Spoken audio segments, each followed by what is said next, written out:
Like so many others, I was absolutely devastated to learn last night that Hayden Panettiere passed at just 36 years old. But when you really start to think about what Hayden had been saying and doing in the months leading up to her death, the whole circumstance becomes a little bit more unsettling. Because just 3 months ago, Hayden released a memoir called This Is Me, A Reckoning, detailing her entire life in Hollywood. And she started talking about addiction, abuse, predatory behavior, and in her own words, the abuse I went through at the hands of the people that were supposed to be there to protect me. And now, 3 months later, Hayden Panettiere is dead. So yes, I have questions and they might not be the ones you're expecting. I understand that there's no evidence of foul play or suspicious circumstances, but what I am saying is that what Hayden told us about her life is disturbing enough without inventing a conspiracy theory. Hayden started working at 11 months old, already under enormous pressure to perform when the adults around her realized that she was exceptionally talented at crying on command and they would constantly have her do it. And she says that as she got older, she had to reach for increasingly painful memories to produce that emotion. And at a certain point, she started wondering what repeatedly putting herself through that exercise was doing to her psychologically. Think about that. A child demonstrates an extraordinary ability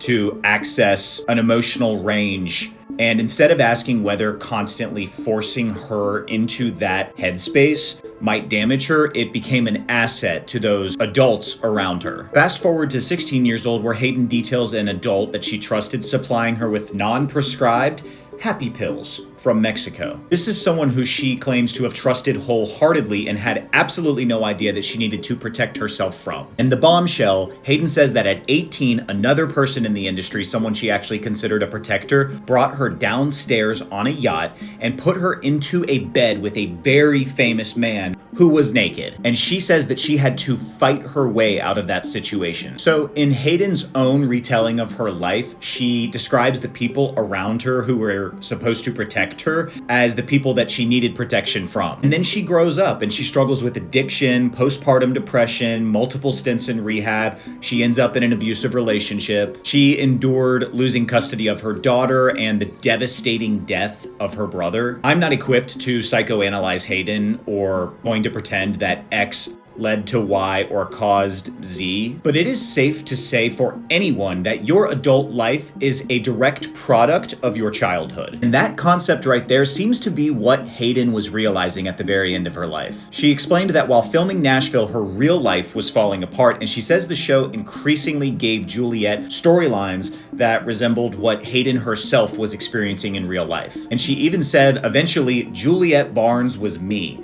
I didn't know where Hayden began and Juliet ended. And when asked if anyone in that production noticed what reliving those experiences was doing to her, Hayden said very few people seemed to care. They cared when her emotional or mental state affected filming or affected the show, but there was very little concern about her actual mental or emotional state. And then she said something that's a little eerie. She said, I don't think that they wanted to know. And that seems to sum up Hollywood in one sentence. And it's why I have very little patience for the way that we as a society talk about former child stars. We let a predatory industry profit off of children for decades. And when that child becomes an adult and struggles with addiction, abusive relationships, or mental health, suddenly they're troubled. And everyone starts to ask what went wrong with them when you should be asking what happened to them. You don't get to separate the end of her story from everything that came before it. Because while the adults who raised her and exploited her entire childhood might not be criminally responsible for her death,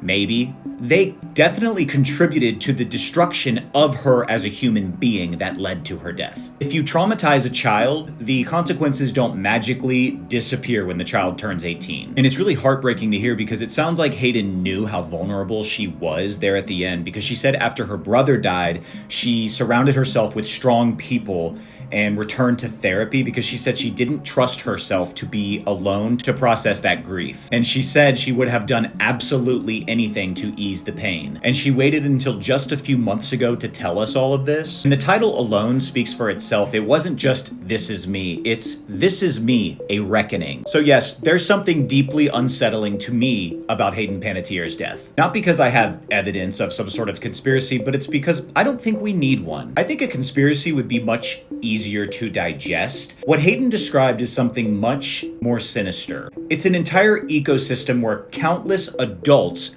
benefited from a child, failed her in different ways, and somehow no one is responsible for the damaged adult on the other side of that. Because Hollywood sunk their hooks into Hayden Panettiere before she could even walk. And she was finally starting to tell us what all of that cost her ultimately, calling it her reckoning, and I just wish she had gotten more time to finish telling her story.